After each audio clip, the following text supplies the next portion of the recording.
Our journey is about to begin.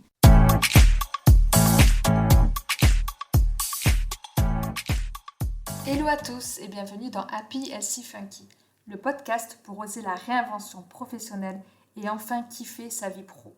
Je suis Nathalie, entrepreneur, coach en épanouissement et experte en marketing authentique. J'aide les femmes qui se sentent démotivées et en perte de sens dans leur job à créer l'écosystème professionnel qui leur ressemble et qui les épanouit.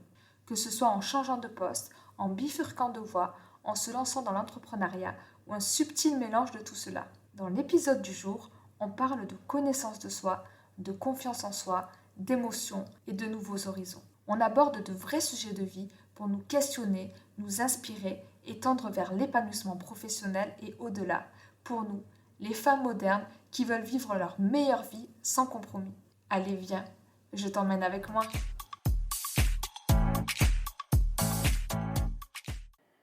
Qu'est-ce que cela signifie en vrai réussir sa vie ? La question existentielle et subjective que l'on se pose parfois à un moment de doute ou d'introspection dans notre vie. C'est un peu la question qui nous met la pression et on se demande même parfois s'il y a des critères de réussite. Je vais donc commencer cet épisode par vous poser la question. Qu'est-ce que c'est pour vous la réussite ? Qu'est-ce qui est essentiel pour vous ? Qu'est-ce qui vous fera au final dire que vous avez réussi votre vie ?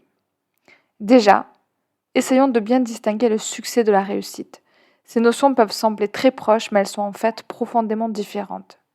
Pour faire simple, on peut dire que le succès, c'est quelque chose qui se manifeste par l'extérieur, par des signes extérieurs de richesse, de performance. Par exemple, le succès d'un sportif, c'est lorsqu'il va gagner une médaille en or aux Jeux Olympiques. Alors que la réussite, c'est quelque chose de plus intérieur, de personnel. C'est pourquoi on a tendance à confondre les deux. Et c'est pourquoi aussi cela nous rend malheureux. Pourquoi ? Parce que simplement, on pense qu'il y a une seule voie vers le succès, vers la réussite. On pense qu'il y a un chemin tout tracé pour aller dans la réussite.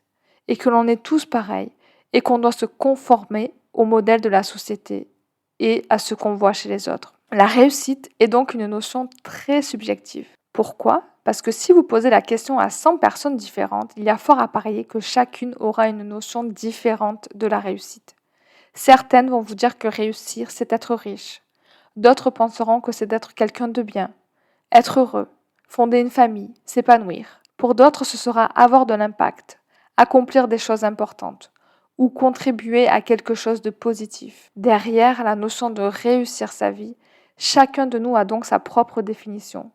Et on a tendance à projeter une représentation du bonheur, du sens ou de l'épanouissement inculqué lors de notre éducation ou véhiculé par la société. S'il est vrai qu'on souhaite tous au final réussir sa vie, et je n'ai encore rencontré personne qui me dise « ben moi en fait je m'en fous, ma vie n'a pas d'importance, j'ai pas envie de réussir ». On a tous envie de réussir, mais la question qu'on se pose, c'est comment est-ce qu'on sait qu'on a réussi sa vie ?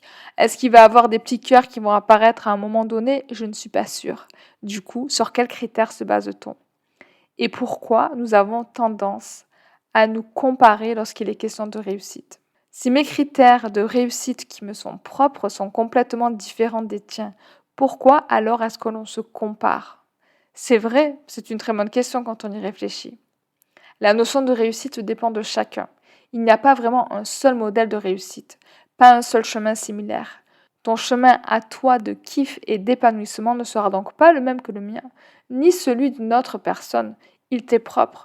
Il sera donc unique tout autant que tu l'es. Si ce qui compte pour toi, c'est par exemple de partir en voyage 3 mois dans l'année, le fait d'avoir une belle voiture, acheter un loft sera donc insignifiant pour toi. Pourquoi ? Parce que, par exemple, tu as d'autres inspirations. Tu souhaites économiser pour ce voyage et tu as d'autres intérêts. Tu veux, par exemple, comme moi, rénover une ferme au Maroc et contribuer à développer quelque chose de particulier. Pour moi, ce sera un centre holistique, Happy Healthy Funky, où je pourrais regrouper mes multifacettes et où je pourrais mettre en œuvre tout ce qui me fait vibrer.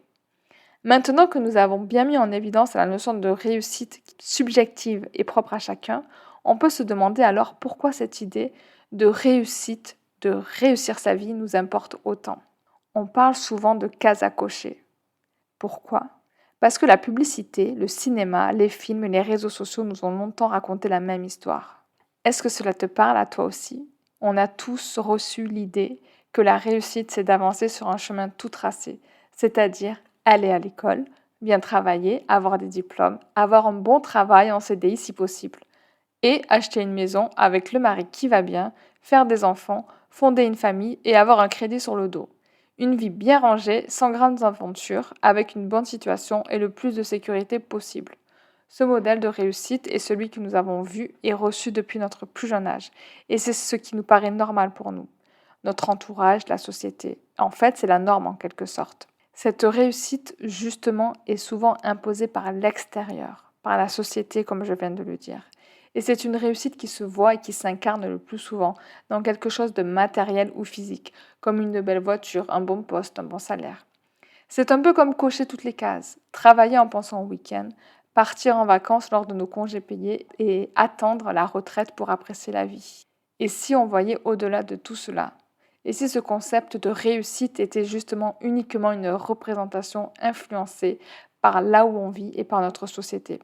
En effet, notre modèle de réussite est basé sur cette représentation-là, mais est-ce qu'elle est la même pour tout le monde dans le monde entier ? Eh bien, je ne suis pas sûre. Cela dépend bien sûr de la couverture des besoins primaires, des besoins de la pyramide de Maslow. Parce qu'il est certain que les personnes dont les besoins primaires ne sont pas couverts, par exemple qui n'ont pas assez à manger, qui n'ont pas un toit pour dormir, ne vont pas se poser la question de la réussite. En revanche, si on regarde les autres pays développés, comme la Suède, le Danemark ou les Pays-Bas, le modèle de réussite est assez différent. Laisse-moi te parler des Pays-Bas parce que j'y ai vécu pendant plus de 7 mois. Et là-bas, l'équilibre pro et perso est très très important. Et les journées de travail ne se finissent pas plus tard que 15h30, 16h, parce que la notion de famille, de sport en plein air est très importante. Et aussi surtout parce qu'il fait nuit très tôt. Donc les gens veulent profiter et ne pas passer leur vie au travail. Cela prouve bien que des modèles de réussite différents existent ailleurs. Et cela commence aussi à se démocratiser ici en France, où on sort de ce rêve imposé par la société où le travail passe avant tout. Vivre la vie qui nous ressemble et qui nous fait vibrer, c'est peut-être cela la réussite. Il s'agit peut-être plus d'un état d'esprit avant d'être une norme de la société. Je suis convaincue que la réussite correspond à un sentiment de satisfaction de soi. Et cela passe souvent par réinventer sa vie, se questionner sur ce qui est important pour nous, et sans forcément rester bien rangé dans sa case. Par exemple, devenir digital nomade, créer une chambre d'hôte en plein Covid, ouvrir sa fromagerie, devenir coach holistique, vivre l'entrepreneuriat de manière engagée ou choisir de quitter Paris pour vivre une slow life à Bali. Ce ne sont pas des mythes ou des utopies, et c'est justement pour ça que je suis partie à la rencontre des personnes et de femmes, justement de femmes remarquables qui ont fait ce choix, celui de se réinventer pour suivre un chemin de leur réussite, suivre leurs rêves et accéder à l'épanouissement qu'elles souhaitent. La conception de réussite a été en plus bouleversée par le Covid et toutes les remises en question qu'il a pu apporter. Beaucoup de personnes ont eu besoin de se recentrer sur l'essentiel. Et donc, le concept original de réussite a été complètement revu pour refléter une nouvelle époque, celle de la réinvention. Et tu verras au fur et à mesure des épisodes, si tu apprends à me connaître, que cette notion de réinvention est quelque chose qui me tient à cœur. Car je souhaite faire en sorte que le plus grand nombre de femmes puissent réussir à se réinventer et suivre le chemin qui les fait vibrer, afin de ne pas partir à la quête de la réussite qu'on prend souvent pour le succès, mais plutôt partir à la quête de soi, se connaître. Parce que réussir, c'est d'avant tout être conscient de ce que l'on veut, de ce qui est important pour nous, afin de se mettre au centre de notre vie. Du coup, la vraie réussite passe par la quête de soi. Ma propre conception de la réussite était aussi assez lisse et très conforme au modèle de la société que l'on nous a inculqué dès le plus jeune âge. La réussite passait pour moi, comme beaucoup d'entre nous, par l'appartenance à un certain groupe social, par des signes extérieurs de richesse, par le fait de cocher toutes les cases. Mais cette notion a évolué vers quelque chose de plus intérieur. Je dirais vers un certain alignement. Il s'agit pour moi aujourd'hui davantage de recherche d'une certaine harmonie, d'un alignement justement, et le fait d'être en phase avec qui on est, ce que l'on veut et là où on veut aller. Et si tu m'écoutes, je suis sûre que tu penses peut-être la même chose que moi. La réussite ne consiste pas forcément à chercher la perfection et le succès avant tout. Surtout, cela ne consiste pas à juste posséder et faire. Mais pour moi, la réussite, ça consiste plutôt à être tout simplement et partir à la découverte de qui on est vraiment et de ce qui nous fait vibrer. Et tout cela en essayant de mettre de côté les dictats imposés par la société. Car oui, je parle souvent de s'écouter, accueillir ses émotions, laisser parler son cœur, et je pense que c'est un chemin que l'on choisit de prendre à un moment de sa vie. On peut aussi changer de définition par rapport à la réussite. On peut aussi faire évoluer la manière dont on conçoit la réussite au fil de sa vie. Car oui, selon son âge, notre conception de la réussite, du bonheur et d'être heureux ne seront pas la même. C'est normal, on évolue, mais surtout on grandit et on se développe et on continue constamment de partir à la quête de soi. On sait de plus en plus ce que l'on veut et ce que l'on ne veut pas. On affine le tout pour trouver sa voie. Et surtout, on finit par comprendre que se comparer n'aide en rien. Voir la réussite de quelqu'un d'autre devrait nous motiver à agir, à faire quelque chose pour aller vers notre objectif nous aussi. Et pas nous faire nous sentir moins bien, moins méritants ou moins bons. La réussite passe donc pour moi par l'accomplissement de soi et par la déconstruction de toutes les représentations et des schémas parentaux et éducatifs qu'on a parfois reçus. Et donc, après cette déconstruction, il faut reconstruire selon ses propres schémas. D'ailleurs, on appelle ça en coaching le référentiel de valeur. Comme beaucoup d'entre vous, je laissais les autres me définir. Je laissais leurs peurs et leurs croyances limitantes diriger ma vie. En fait, je me laissais dicter par le concept de la réussite de la société, des médias et de ce que tout le monde pense au final. Jusqu'à un jour où j'ai compris que la réussite dépendait de ma définition de la réussite et de ce qui était important pour moi. Et c'est à partir de cette prise de conscience que tout a basculé. Je suis partie dans une véritable exploration, une vraie quête à la connaissance de soi et de l'autre. Oser cette exploration n'est pas facile. Il ne s'agit pas de tout plaquer du jour au lendemain. Explorer se fait par petits pas. Expérimenter pour mieux se connaître de jour en jour et être capable de faire des choix susceptibles de nous rendre heureux. En ayant pris soin justement de définir qu'est-ce que c'est le bonheur. Pour nous, qu'est-ce que c'est? Et comment est-ce qu'on fait ça? Eh bien justement, en prenant soin de définir justement ce qui est important pour nous, ce que l'on met derrière la notion de réussite et surtout ce qui nous rend heureux, ce qui nous fait vibrer, parce que cela peut être très différent d'un individu à l'autre, comme je vous l'ai expliqué. Dans tous les cas, lors de cette exploration de soi, une chose est à retenir, c'est que quoi qu'il arrive, on apprend toujours.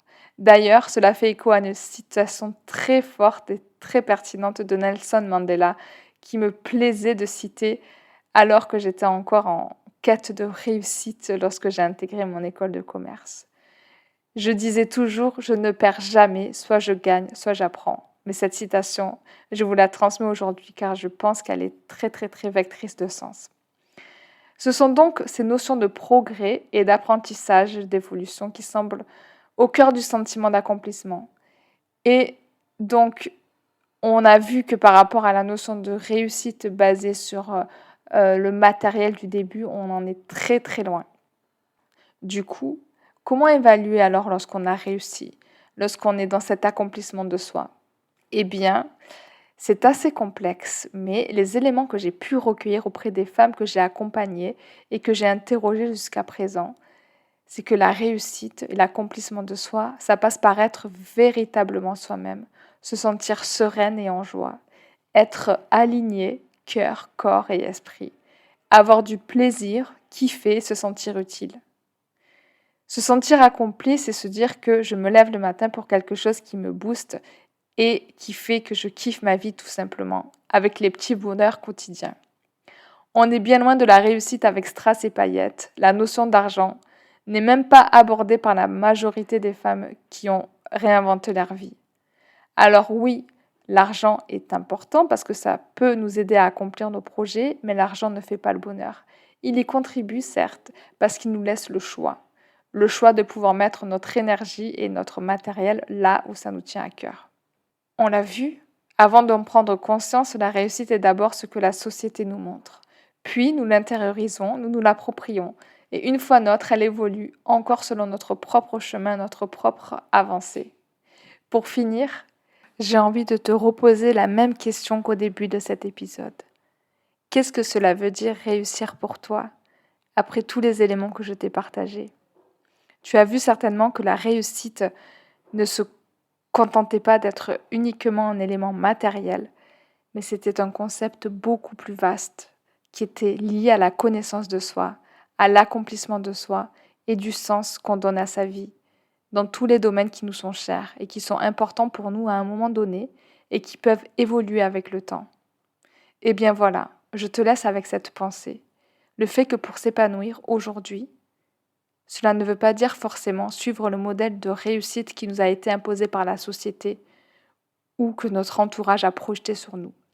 S'épanouir et réussir peut se faire selon ses propres codes afin de créer son chemin, le composer avec ses pierres et le créer à notre image avec les conditions que l'on souhaite pour créer parfois un équilibre, mais aussi laisser la place à l'expérimentation.